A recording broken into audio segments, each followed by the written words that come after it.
This is the Big O Show.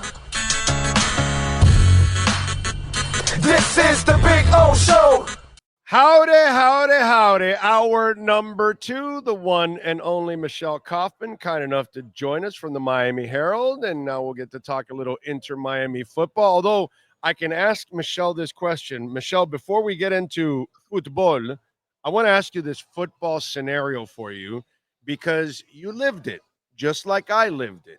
All right? So I want you to picture this scenario now.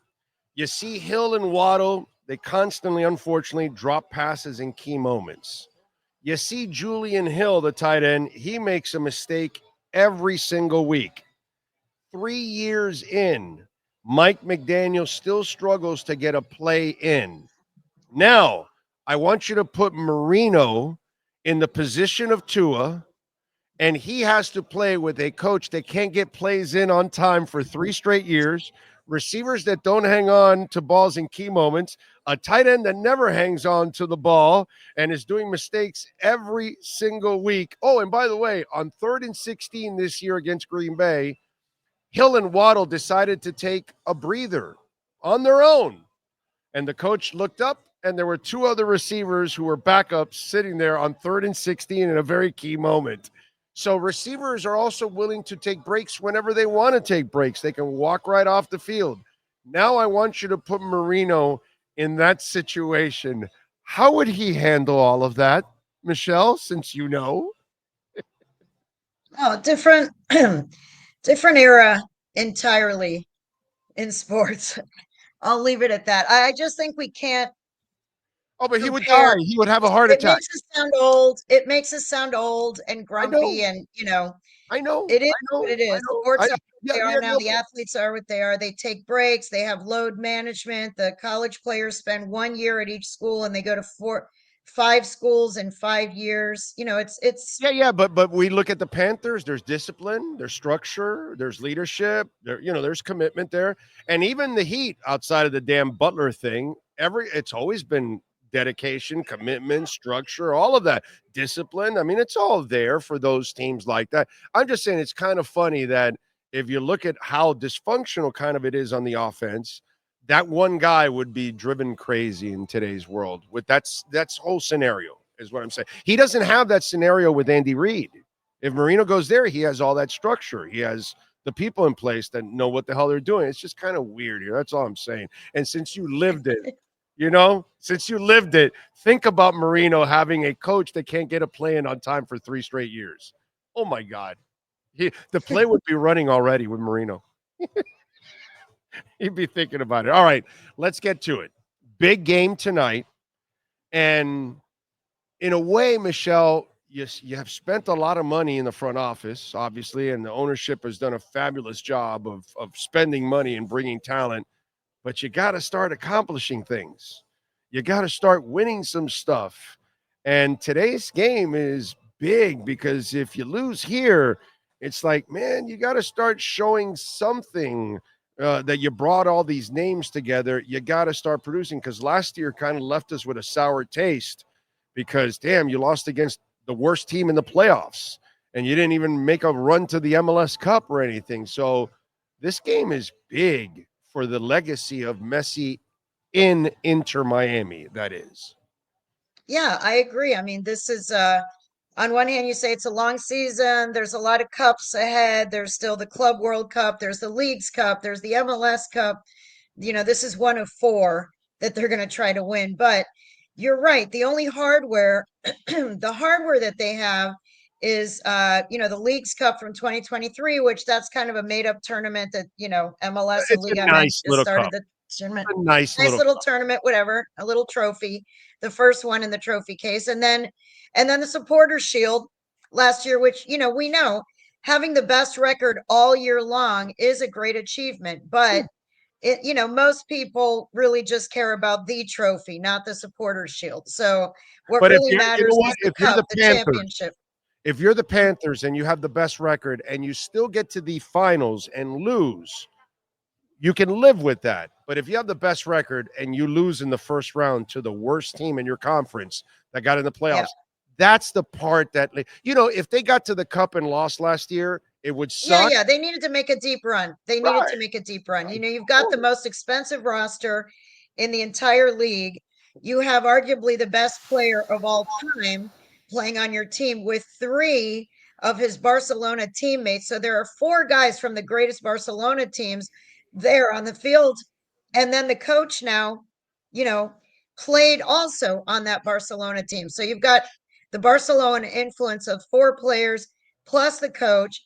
They brought in some good talent, you know, from South America, mostly new players that are young and promising. Yannick Bright has Love proved him. to be a very bright decision to bring in Yannick Bright from the University of New Hampshire. He is one example of a college draft pick that has far exceeded expectations. So yeah, they have the roster to be the best team in the league, and they should be the best team in the league. But the first game against LA, you know, the LA defense, they did a very good job of just clogging the middle and not letting anyone get the ball who would then get the ball to Messi. So, and all it took was 1 goal, and that was it. And Miami got 0. And then in this, and that's critical because now it's a complicated tournament, but basically it's aggregate scoring over 2 games. And if they end up tied, the tiebreaker is road goals, away goals. Well, Miami got 0 away goals. So if LA even gets 1 away goal in this game, that is the tiebreaker. So in other words, Miami has to win, you know, by 2 goals, or if they win 1-0 and have the same score as the game last Wednesday, then they go into extra time, 15 and 15, 30-minute extra time, and then PKs, and then the winner advances to the semifinals. So they're in the quarterfinals right now. They were in the quarterfinals last year, and they lost to Monterrey, to the Mexican team. Now they're in the quarterfinals again, and they're playing against an LAFC team that, to be honest, is a middle of the pack team in the West. They just lost 1-0 to Houston, which was a winless team this past weekend. Now, one thing I did want to bring up, uh, the LAFC coach, Steve Cherundolo, chose to rest 8 of the 11 starters. 8 of the 11 starters did not play in the league game over the weekend. He kind of sacrificed that to have them fresh for today. Javier Mascherano, everyone, including me, assumed that there would, you know, that the big four would rest. Maybe Messi won't play at all. Not only did they play, but 3 out of the 4 played 95 minutes. And then Suarez played 70. So, you know, he had a different approach. He said, hey, these guys are used to it. They're used to playing every 3 days. He wants them to stay in a rhythm. Didn't want them to have a whole week off, and they didn't want to. They wanted to play. So 2 very different approaches. LAFC left 8 guys on the bench, you know, for the game in Houston. The Miami team chose to play everybody in this game against Toronto, which was the tie for the last place team. They end up tying them 1-1. So they had 9 shots on goal, but only 1 went in out of 9 shots on goal. Miami, and Toronto had 3 shots on goal and 1 went in. So Miami, for all of their star power, which they have, the last 2 games has been a little bit of a speed bump. They were rolling along. They won their first 9 games under Mascherano. They looked to be completely in cruise control. The last 2 games have been a little bit of a speed bump that they need to get out of, and they need to get out of it tonight. And it's going to be difficult because, like I said, it's not just win. They have to win by 2 goals. I know. They have to win by 2 goals. Yeah. And what did you see in that second half? Because LAFC outplayed our boys in that second half. Like they clamped them down, dude. They controlled that second half. That was a frustrating game because they're a middle of the pack team, but they looked like they were much better structured on that night. Our guys didn't have they just there wasn't a lot of chemistry that night. I just didn't see it. Yeah, I think they really frustrated the delivers, the waiters, Messi's waiters, as I call them, you know, which is Jordi Alba, Suarez, Busquets. You know, the guys who deliver the ball to Messi were not getting the freedom. They were all surrounded. That LA did a great job of packing the midfield and making things very frustrating. And I think Toronto watched that and did the same thing pretty much tried to do the same defense this past game on Sunday. You know, people are going to figure out ways. The key, you ask any coach, all the coaches in the pregame, they all say the same thing. The key, you're not going to stop Messi. Messi's the greatest, Messi's the GOAT, Messi's whatever. You're not going to stop him. The key is to stop the people who get the ball to Messi. So that is the key, is to stop Busquets. Now, by the way, another thing tonight, no Busquets. Oh yeah, that's right. Busquets is out with yellow card accumulation. Yeah. So they will not have Busquets on the field. It will be Yannick Bright and Fede Redondo pairing up, you know, to try to be Sergio Busquets. They're going to try to channel Sergio Busquets, which I think Yannick Bright does have a similar mindset. Fede Redondo is a different type of player. Yeah. So the combination of them is supposed to, you know, try to make up for the loss of Busi. But that is a big loss, because not only is Busquets the guy who delivers a lot of the times the pass that leads to the pass. Sometimes it's not the pass to Messi, but it's the pass to somebody who then gives it The to hockey Messi. pass, the hockey pass, as we like to call it, the hockey pass. Yeah, he sees it 2 plays ahead. So they're going to be missing that, but also he really is like an assistant coach on the field. He really is, and he directs the players. They all talk about it, that it is like having an assistant coach on the field. He tells them where to go. He redirects them. If they're in the wrong place, he'll move them around and tell them, no, you know, go over there, do this, do He's this. also the lawyer. I call him the lawyer, because whenever there's trouble or cards, or he's the guy in between whatever our player that's in trouble and the referee, and he's stating the case. Yeah, he's the mediator. Yeah, he's the mediator. Although he argues plenty himself, which is why he has yellow card accumulation. The reason he's not in this game is that he's been arguing quite a bit this year. Yeah. They've been arguing a lot. Actually, they lead the league. InterMiami, I haven't checked after this last game, but leading into this game, they led MLS through 6 games. They had 18 yellow cards and 3 reds through 6 games, which was by far, they were leading the league in yellows and in reds. So, you know, either Well, hey, listen, we used to do that. That was our thing back in the early days of it. We used to have a couple guys that used to pick up yellows like they were collectors. Yes, we did. Well, there's still that tendency to argue calls. I think sometimes they feel that they get picked on, or that everyone hates them because they're Messi's team, but they argue a lot, and they argue after the final whistle. A lot of these yellows and even a red have been after the final whistle, which, you know what, when the game ends, guys, just go to the locker room, and you know, you're going to hurt your team in the end, which is what they're doing. Yeah, no, I'm with you there. By the way, Calendar, what's the deal? Calendar is going to be interesting. Yeah, we can finish up with Calendar. Mascherano, the other, you know, Mascherano has to make some big decisions now that he's finally, you know, everything was rolling along, things were going great. Now he's going to have some decisions that are going to be viewed and evaluated by fans. One is, you know, the decision to play everybody on Sunday. So if they lose tonight, there will be questions like, oh, maybe they should have rested. If they win, then he looks fine, and he looks, you know, no one will complain. The other thing is who's going to start in goal now, because Drake Calendar, as you know, had a great run over the last 3 years. He made a lot of huge saves. He almost single-handedly won the Leagues Cup final, 2 years ago. But then he got injured during preseason while he was with the U.S. national team in early to mid-January. And he just came back really last week to active duty. He has been out. He had not played a game since November.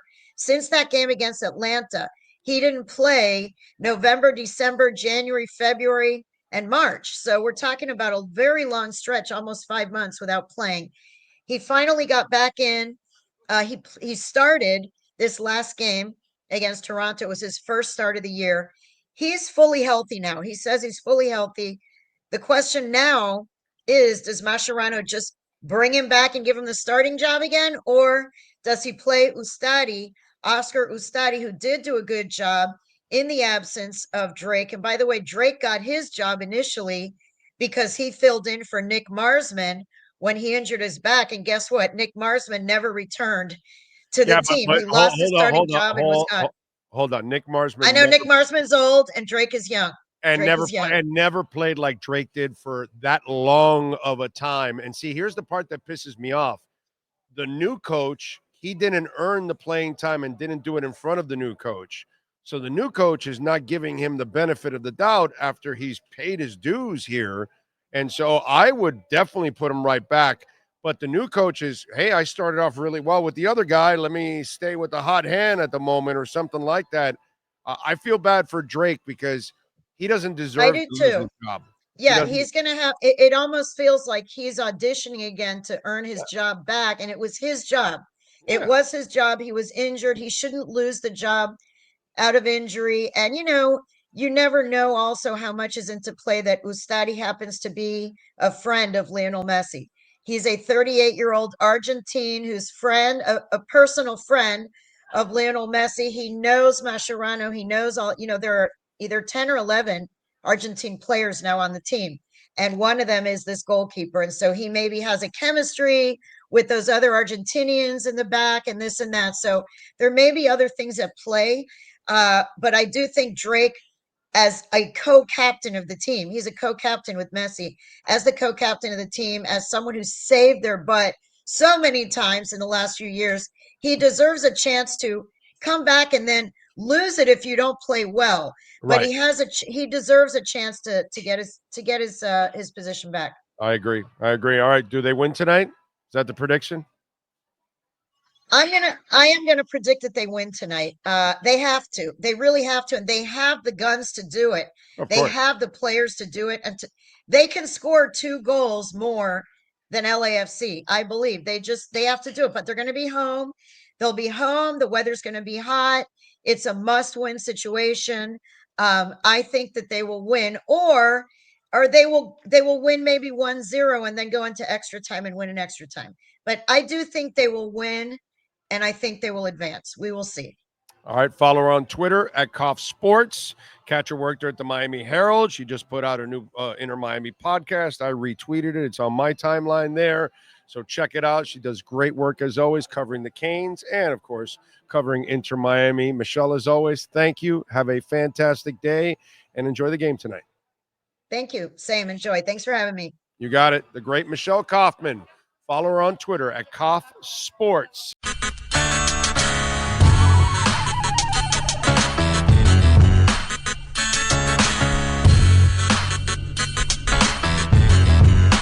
This is the Big O Show. This is the Big O Show.